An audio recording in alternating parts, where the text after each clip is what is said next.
स्वागत है आपका अथर्व क्लासेस पर। आज की क्लास में हम राजस्थान महिला सुपरवाइजर भर्ती के लिए प्रैक्टिस सेट नंबर 9 को पढ़ेंगे। तो आइए समय व्यर्थ ना करते हुए आज की क्लास शुरू करते हैं। क्लास शुरू करने से पहले अगर आपने चैनल सब्सक्राइब नहीं किया है तो चैनल को सब्सक्राइब जरूर करें, और अगर आपने अभी तक इससे पहले वाले प्रैक्टिस सेट नहीं देखे हैं तो चैनल पर जाकर जरूर देखें। तो आज का हमारा पहला प्रश्न है, राष्ट्रीय आयोडीन की कमी के विकारों का नियंत्रण कार्यक्रम प्रारंभ किया था। तो यह कार्यक्रम किसके द्वारा प्रारंभ किया गया था? तो ऑप्शन है शिक्षा मंत्रालय द्वारा, स्वास्थ्य एवं परिवार कल्याण मंत्रालय द्वारा, समाज कल्याण मंत्रालय द्वारा, या उपरोक्त में से कोई नहीं। तो राष्ट्रीय आयोडीन की कमी के विकारों का नियंत्रण कार्यक्रम स्वास्थ्य एवं परिवार कल्याण मंत्रालय द्वारा प्रारंभ किया गया। तो इसका राइट आंसर है option number B. Next question है, विटामिन का मुख्य कार्य क्या है? तो ऑप्शन है भोजन के उत्प्रेरक के रूप में, भोजन के पाचन में, भोजन के उत्सर्जन में, भोजन के अवशोषण में। तो विटामिन का मुख्य कार्य भोजन के उत्प्रेरक के रूप में है। तो इसका राइट आंसर है ऑप्शन नंबर ए, भोजन के उत्प्रेरक के रूप में। नेक्स्ट क्वेश्चन है, जब एक व्यक्ति के समूह को पोषण शिक्षा दी जाती है तो निम्न में से कौन सा कारक मस्तिष्क में रखना चाहिए? तो ऑप्शन है विशेष समूह का सामाजिक, आर्थिक और शिक्षा का स्तर, रीति रिवाज, धर्म, संस्कृति, खाने की आदतें, भोजन के प्रभाव, या उपर्युक्त सभी। तो जब एक व्यक्ति के समूह को पोषण की शिक्षा दी जाती है तो उसको मस्तिष्क में विशेष समूह का सामाजिक, आर्थिक और शिक्षा का स्तर, रीति रिवाज, धर्म, संस्कृति और खाने की आदतें, साथ ही भोजन के प्रभाव, तो इन सभी को ध्यान में रखना चाहिए। तो इसका राइट आंसर होगा ऑप्शन नंबर डी, उपर्युक्त सभी। नेक्स्ट क्वेश्चन है, वह पोषक तत्व जिसकी कमी से गर्भस्थ शिशु के मस्तिष्क की कोशिकाएं नष्ट हो जाती हैं। तो ऑप्शन है विटामिन, खनिज लवण, प्रोटीन, या वसा। तो विटामिन ऐसा तत्व है जिसकी कमी के कारण गर्भस्थ शिशु के मस्तिष्क की कोशिकाएं नष्ट हो जाती हैं। तो इसका राइट आंसर है option number A, vitamin. Next question है, मां के भ्रूण में किसी संक्रामक रोग के फैलने को क्या कहते हैं? तो ऑप्शन है ड्रॉपलेट संक्रमण, फोमाइट बोर्न संक्रमण, व्हीकल बोर्न संक्रमण, या वर्टिकल ट्रांसमिशन।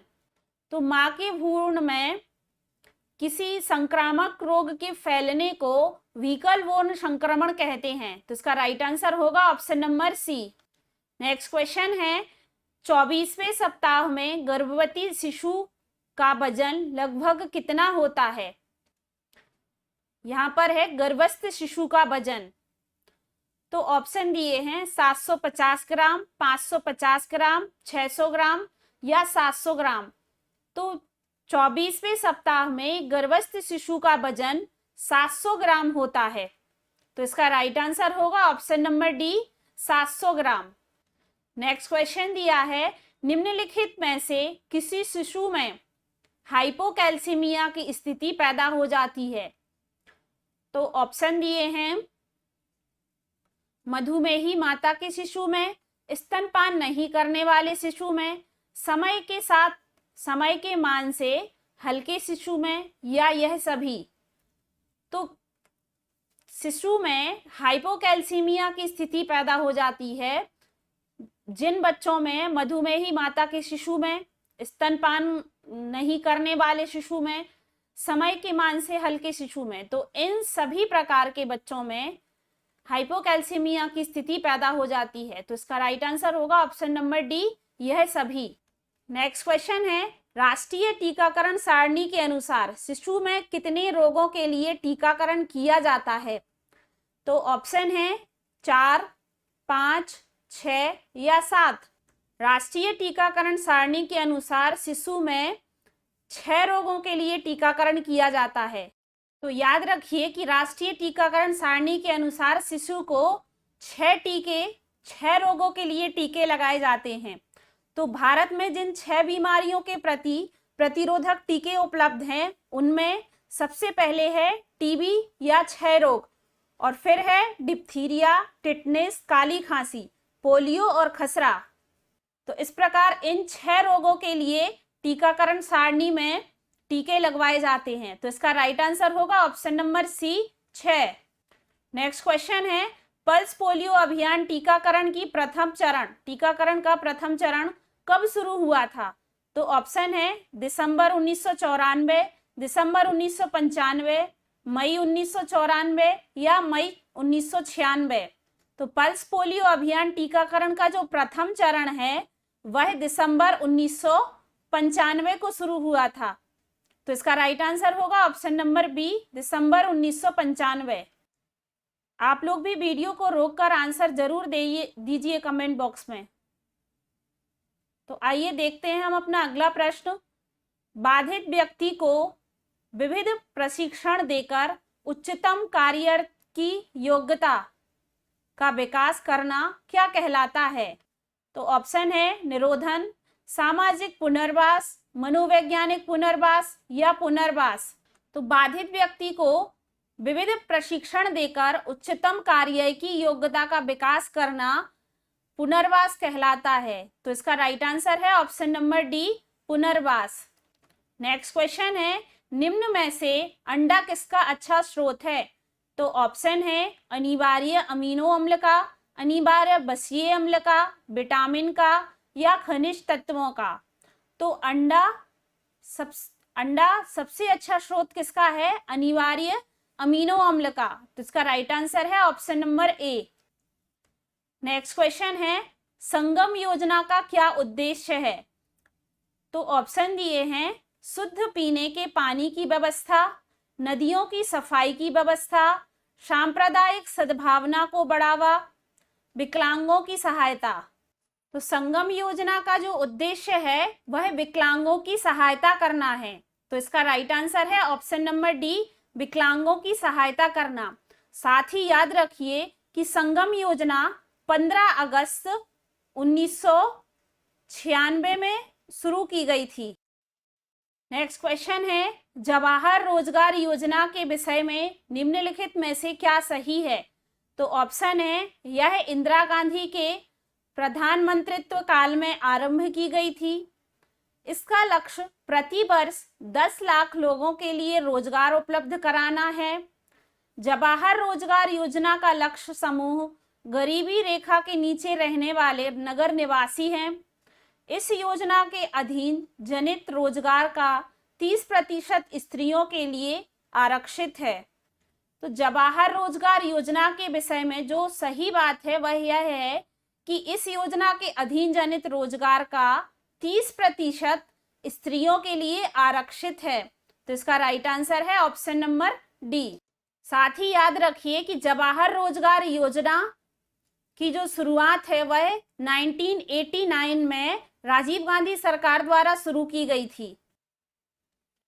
नेक्स्ट क्वेश्चन दिया है, किस आयु वर्ग की बालक को मिड डे मील के तहत खाद्य सुरक्षा प्रदान की जाएगी? तो ऑप्शन है 6 से 12 वर्ष, 6 से 14 वर्ष, 6 से 16 वर्ष या 6 से 18 वर्ष।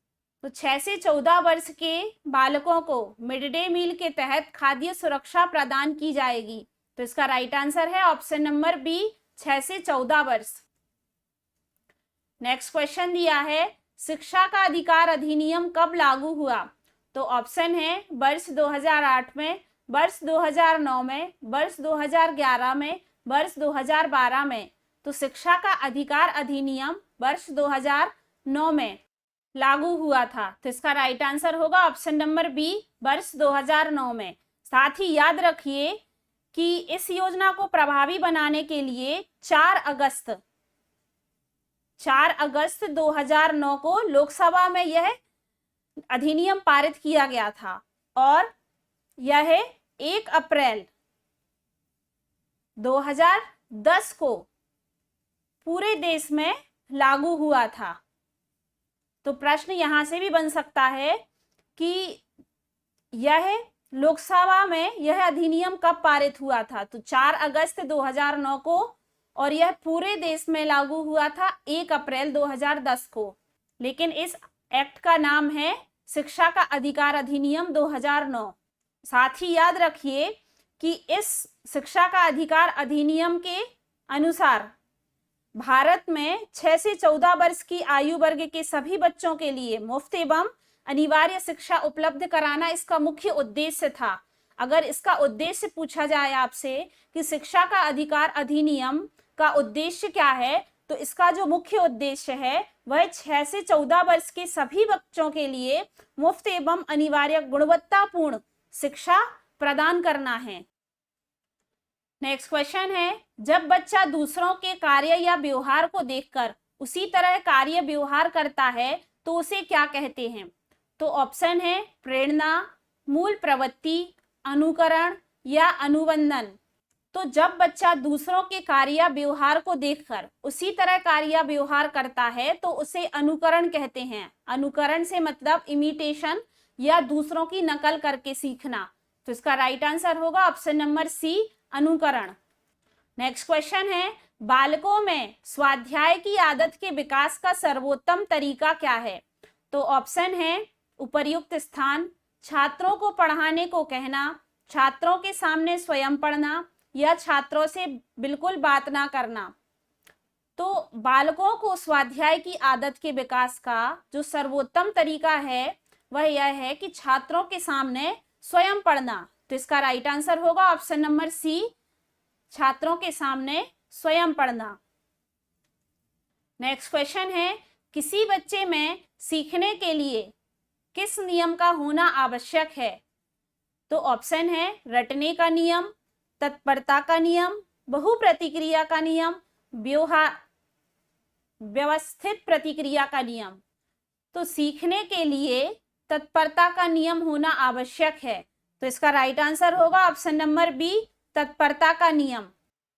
नेक्स्ट क्वेश्चन दिया है, यौन शिक्षण देने वाले अध्यापक में कौन सा गुण होना आवश्यक है? तो ऑप्शन है सच्चरित्रता का, यौनांगों का ज्ञान, संवेगात्मक परिपक्वता या यह सभी। तो यौन शिक्षण देने वाले अध्यापक में सच्चरित्रता, यौनांगों का ज्ञान, संवेगात्मक परिपक्वता, इन सभी का या ये सभी गुण होना आवश्यक है।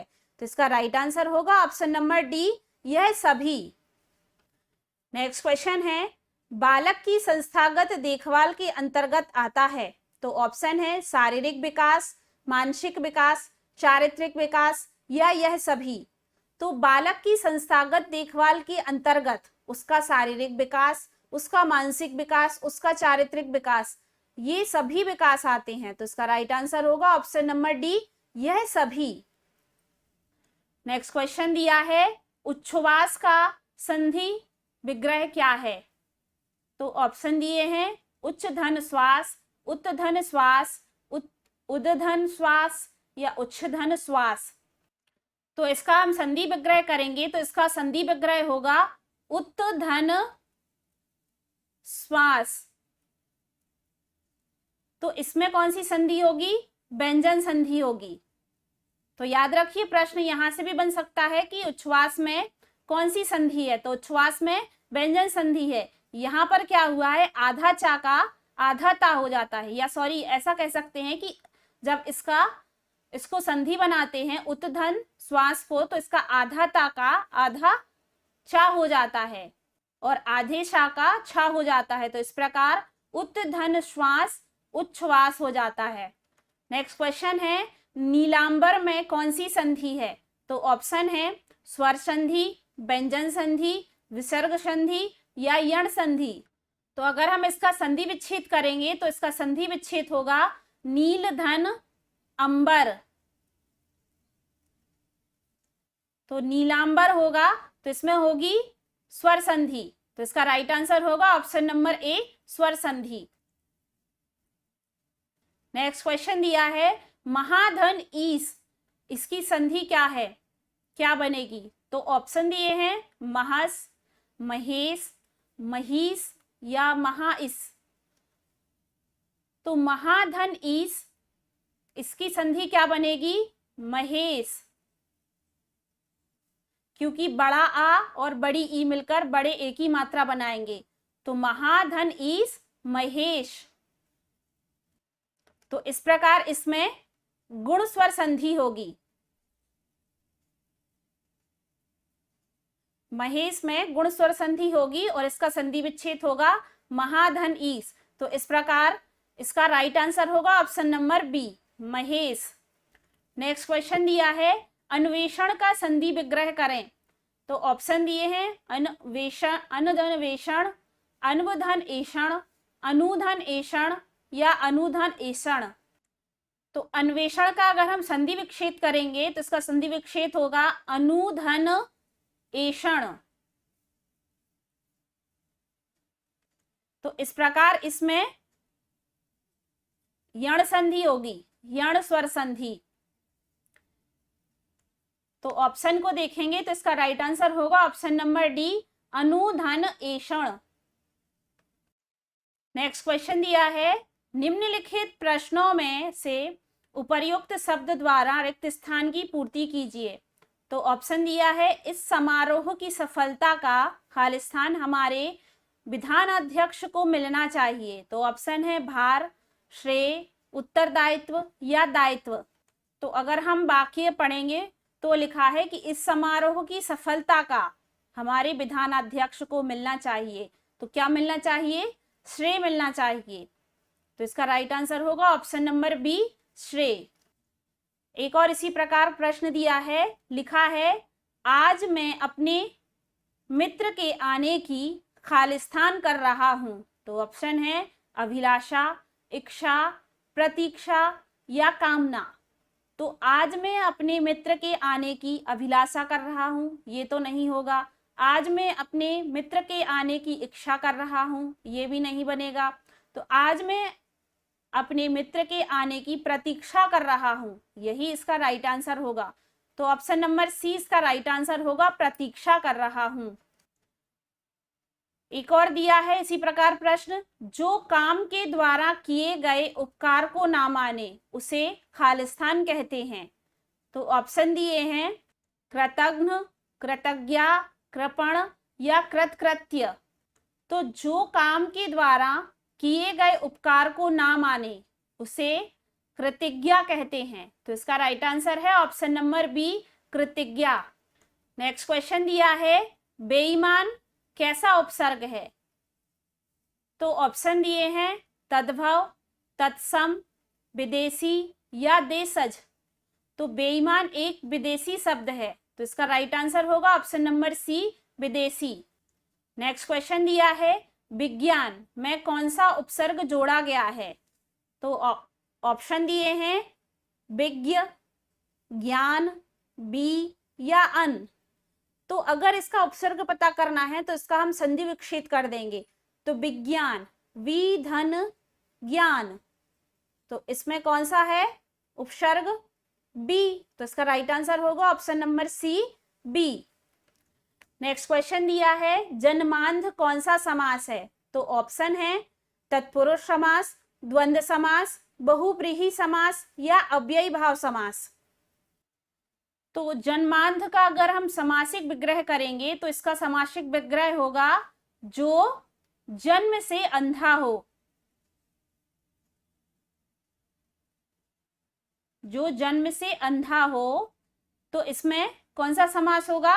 तत्पुरुष समास होगा। तो इसका राइट आंसर होगा ऑप्शन नंबर ए, तत्पुरुष समास। नेक्स्ट क्वेश्चन दिया है the CM differs blanks the governor on this issue. Option है फ्रॉम, टू, विथ या इन। तो यहां पर जो सेंटेंस कंप्लीट होगा वो ऐसा होगा कि the CM differs with the governor on this issue. तो यहां पर राइट आंसर होगा इसका option number C, with.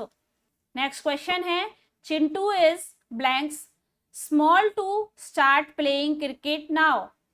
Option है वेरी, मच, टू या मोर। तो Chintu is blanks small to दिया है। तो स्मॉल क्या है? एक एडजेक्टिव है और एडजेक्टिव के बाद टू आया, तो यहां पर क्या आएगा? टू। तो too small to start playing. तो यहां पर एक स्ट्रक्चर बनेगा जिसमें too, plus adjective plus to आएगा, तो ये एडजेक्टिव है स्मॉल, तो इस प्रकार इसका राइट आंसर होगा option number C 2। Next question है find out the part with has an error in the following sentence. Sentence दिए हैं तो इसमें एरर बताना है। तो सेंटेंस दिया है Sita is perhaps the bravest and clever girl in the class. Option है Sita is perhaps the bravest and clever girl in the class. तो यहां पर दिया है Sita is perhaps the bravest and clever, तो यहां पर क्या आएगा क्लेबरेस्ट, क्योंकि सेम डिग्री यूज होगी। अगर यहां पर दिया है ब्रेवेस्ट तो and cleverest girl in the class, तो इस प्रकार ऑप्शन नंबर जो डी है वो रॉन्ग है। क्लेवर की जगह क्या आएगा क्लेबरेस्ट, तो इसका राइट आंसर है option number D. Option number D में एरर है। नेक्स्ट क्वेश्चन दिया है, इसमें भी एरर पहचानना है। तो क्वेश्चन है this book is more preferable to that. Option है दिस इज मोर इस बुक, ये थोड़ा सा गलत हो गया है। फर्स्ट वाले ऑप्शन में है दिस बुक, सेकंड वाले में है इज मोर, एंड थर्ड वाला सी ऑप्शन है प्रेफरेबल, एंड डी ऑप्शन है टू दैट। तो यहाँ पर जो ऑप्शन नंबर बी दिया है प्रेफरेबल के आगे मोर या मोस्ट का यूज नहीं होता है, तो इस प्रकार option number B is more ये रॉन्ग है या यहाँ एरर है, तो इस प्रकार राइट आंसर होगा option number B. Next question है 50 संख्याओं का औसत 38 है, इनमें से दो संख्याएं 45 और 55 को निकाल दिया जाए तो बाकी संख्याओं का औसत क्या होगा। ऑप्शन दिए हैं 36.5, 37, 37.5 और 38। साथ साथ में आप लोग भी इस क्वेश्चन को सॉल्व करिए। तो क्वेश्चन दिया है 50 संख्याओं का औसत 38 है, तो सबसे पहले हम लिख लेंगे कि 50 संख्याओं का औसत कितना है 38 है, तो हम सबसे पहले वो संख्या निकाल लेंगे। तो 38 का 50 में गुणा कर देंगे तो संख्या क्या आ जाएगी 1900। अब इन्होंने कहा है कि इनमें से दो संख्याएं 45 और 55 को निकाल दिया जाए। दो संख्याओं को 45 और 55 को निकाल दिया जाए तो 45 और 55 कितना होगा, जोड़ देंगे तो कितना होगा 100 होगा। तो इन्होंने कहा है जो संख्या है उसमें से इन दोनों संख्याओं को निकाल दिया जाए, तो अब हमारी संख्या कितनी बचेगी 1800 बचेगी। तो फिर उन्होंने कहा है तो बाकी संख्याओं का औसत क्या होगा। तो अब अगर दो संख्याएं निकाल दी तो जो टोटल 50 संख्याएं थी उसमें से कितनी बचेंगी 48 बचेंगी। तो अब हमारे टोटल योग कितना है 1800, इसमें से 48 का भाग दे देंगे। तो अब इसको हम काट देंगे, सबसे पहले 2 से काट देंगे तो 2 4, फिर इसको भी काट देंगे 2 से तो ये आ जाएगा 900, अगेन 2 से काट देंगे तो ये हो जाएगा 12, फिर इसको 2 से काट देंगे तो ये हो जाएगा 4 5 0, फिर से 2 से काट देंगे तो ये हो जाएगा 6 और ये हो जाएगा 2 2 और 5। तो इस प्रकार क्या बन जाएगा 225/6। अब इसको डायरेक्ट 6 से काट देंगे तो 6 18 और 7 पॉइंट लगाएंगे तो ये आ जाएगा 5। तो इस प्रकार क्या आ जाएगा 37.5 आ जाएगा। तो अब हम ऑप्शन में देखेंगे तो इसका राइट आंसर होगा ऑप्शन नंबर सी 37.5। तो बाकी संख्याओं का औसत कितना होगा 37.5। नेक्स्ट क्वेश्चन दिया है 3 वर्ष पूर्व एक परिवार के 5 सदस्यों की औसत आयु 17 वर्ष थी। परिवार में बालक के जन्म के बाद आज भी औसत आयु परिवार की वही है। बच्चे की आयु आज कितनी है। सबसे पहले तो देखेंगे कि 5 सदस्यों की औसत आयु कितनी है 17 है। तो सबसे पहले तो इस निकाल लेंगे कि टोटल आयु कितनी है? 85 वर्ष है। फिर उन्होंने कहा है कि परिवार में बालक के जन्म के बाद आज भी औसत आयु कितनी है? वही है। तो कितनी? 3 वर्ष पहले कितनी थी? तो अगर हम 5 में 3 का गुणा करेंगे तो कितना आएगा? 15। 15 को इसमें जोड़ देंगे तो क्या हो जाएगा? 100 हो जाएगा। तो अब इन्होंने कहा है कि परिवार में बच्चे का जन्म हुआ है तो उसी बच्चे की आयु बताना है कि कितनी निकलेगी। तो अगर हम उसको x ले लेंगे कि उसकी आयु कितनी है? x है। तो हमारी जो औसत आयु है वह 100 है, उसमें हम उस बच्चे की आयु जोड़ देंगे और टोटल कितनी है? 5 सदस्य, एक बच्चा हो जाने के कारण कितने हो जाएंगे? 6। तो अब हम इसको, और टोटल औसत कितनी है? औसत आयु कितनी है? 17 है।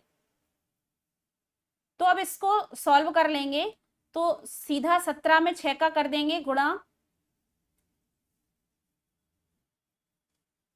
तो ये हो जाएगा 102। फिर x यही रहेगा, 100 को उस तरफ ले जाएंगे तो 102 में से 100 घटाएंगे तो कितना बचेगा? 2। तो इस प्रकार उस बच्चे की आयु कितनी निकलेगी? 2 वर्ष। तो राइट आंसर होगा इसका ऑप्शन नंबर ए, 2 वर्ष। नेक्स्ट क्वेश्चन है, वह अंक बताइए जिसे 4 से गुणा करने पर वह अपने से 36 अधिक हो जाता है। वह अंक बताना है जिसे 4 से गुणा करने पर वह अपने से 36 अधिक हो जाता है। वह अंक दिए हैं ऑप्शन में 10, 12, 14 और 16। तो हम इसको सॉल्व करेंगे। तो अगर हम वह अंक मान लें x, तो इन्होंने कहा है कि 4 से गुणा करने पर तो 4x। फिर उन्होंने कहा है वह अपने से क्या हो जाता है? 36 अधिक हो जाता है। तो अब इसको सॉल्व कर लेंगे तो ये आ जाएगा 3x बराबर 36। तो या तो 3 को यहीं काट दो या 3 को नीचे ले जाएंगे तो 3 एकम 3, 3 दूनी 6। तो इस प्रकार वह अंक क्या होगा? 12 होगा। तो इसका राइट आंसर होगा option number B, 12। Next question दिया है, निम्न में से सबसे बड़ी संख्या कौन सी है?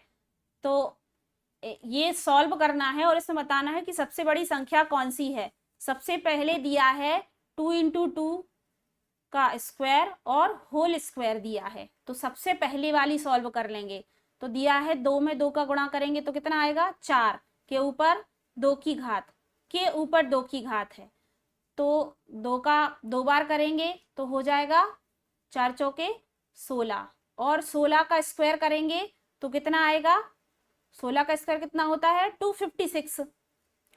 फिर इसके बाद जो दूसरी वाली है उसको सॉल्व करेंगे। 2 + 2 + 2, तो 2 और 2 4 और 2 6, 6 के ऊपर 2 की पावर है तो 6 का 2 बार गुणा करेंगे तो 6 6 36 हो जाएगा। अब दिया है 4, 4 का वर्ग, तो 4 4 का 4 में करेंगे तो 4 चौके 16 हो जाएंगे। फिर जो चौथा ऑप्शन दिया है वह दिया है 2 × 2 × 2 के ऊपर 2 की घात, तो 2 दूनी 4 दूनी 8, तो 8 का स्क्वायर करेंगे तो ये हो जाएगा 8 × 8 = 64। तो अब हम देखेंगे 256 सबसे बड़ा है, फिर उससे छोटा कौन सा है? 64, फिर उससे छोटा कौन सा है? 36, फिर उससे छोटा कौन सा है? 16। तो सबसे बड़ा क्या है? 256 है। इसका मतलब ऑप्शन नंबर ए सबसे बड़ी संख्या है इसकी। तो इसका राइट आंसर होगा option number A. Next question दिया है, यदि अमेरिकन्स को 56178250 लिखा जाए तो यूरोप को 137491 है, तो प्रीसाइसिस का क्या कोड होगा? तो यहाँ पर सबसे पहले अगर इसका निकालना है तो देख लेंगे कि इन्होंने इसका जो ये अल्फाबेट है PRECISE, इनको क्या लिखा है कोड भाषा में? तो P का अगर हम देखेंगे तो P कहाँ पर है? ये P का, तो P को लिखा है इन्होंने 9, तो E को लिखा है 1, U को लिखा है 3, R को लिखा है 7, O को लिखा है 4 और P को लिखा है 9, E को लिखा है I। तो P को लिखा है इन्होंने 9। फिर देखेंगे R, तो R यहाँ पर है और R यहाँ पर भी है। तो सबसे पहले यहाँ पर देखेंगे 1 2 3 4 और ये चौथे नंबर पर है, तो यहाँ पर भी देखेंगे 1 2 3 4। चौथे नंबर पे R को लिखा है इन्होंने 7। अब इसमें देखेंगे हम तो ये तीसरे नंबर पर है, तो यहाँ पर भी तीसरे नंबर पे आर को क्या लिखा है 7, तो इस प्रकार आर को हम भी लिख लेंगे 7। अब इन्होंने ई को कहा है, ई का क्या होगा, तो यहाँ पर देखेंगे ई है और यहाँ फर्स्ट नंबर पे ई है, तो 1 2 3 तीसरे नंबर पे ई है तो ई को लिखा है 1, और यहाँ पर पहले नंबर पे ई है तो यहाँ पर भी 1 लिखा है, तो इस प्रकार ई का क्या होगा 1। फिर देखेंगे सी का, तो सी का क्या है 2, तो लिख लेंगे 2। फिर देखेंगे आई, तो आई का है 8, तो 8 लिख लेंगे। फिर है एस, एस सबसे लास्ट 0, तो इसको लिख लेंगे 0। फिर है ई, तो ई तो 3 जगह है, तो ई को लिखा है इन्होंने 1, यहाँ भी ई को लिखा है 1, यहाँ भी ई को लिखा है 1, तो यहाँ लिख लेंगे 1, इसका है 0। अब हम देखेंगे 9 7 1 2 8 0 1, कौन सा ऑप्शन नंबर है, ऑप्शन नंबर सी, तो यही इसका राइट आंसर होगा। नेक्स्ट क्वेश्चन दिया है, अगर पुस्तक को घड़ी कहा जाता है, घड़ी को थैला कहा जाता है, थैले को शब्दकोश और शब्दकोश को खिलाड़ी, तो किताबों को ले जाने के लिए किसका इस्तेमाल करेंगे, शब्दकोश का, थैले का, पुस्तक का या घड़ी का। इन्होंने पूछा है कि किताबों को ले जाने के लिए किस वस्तु का यूज करेंगे, तो किताबों को ले जाने के लिए किसका यूज करेंगे, थैले का, लेकिन इन्होंने थैले को क्या कहा है, शब्दकोश, थैले को कहा है शब्दकोश, तो इस प्रकार किताबों को ले जाने के लिए किसका उपयोग करेंगे, शब्दकोश का। तो इस प्रकार हमारा राइट आंसर क्या होगा, ऑप्शन नंबर ए शब्दकोश। तो आज की क्लास यहीं पर समाप्त करते हैं। आशा करते हैं आज की क्लास आपको पसंद आई होगी। अगर वीडियो पसंद आई है तो वीडियो को लाइक जरूर करें और ज़्यादा से ज़्यादा लोगों तक शेयर करें। साथ ही कमेंट करके जरूर बताएं कि आज का प्रैक्टिस सेट कैसा लगा है। जल्द ही हम अपने अगले प्रैक्टिस सेट के साथ मिलते हैं। धन्यवाद।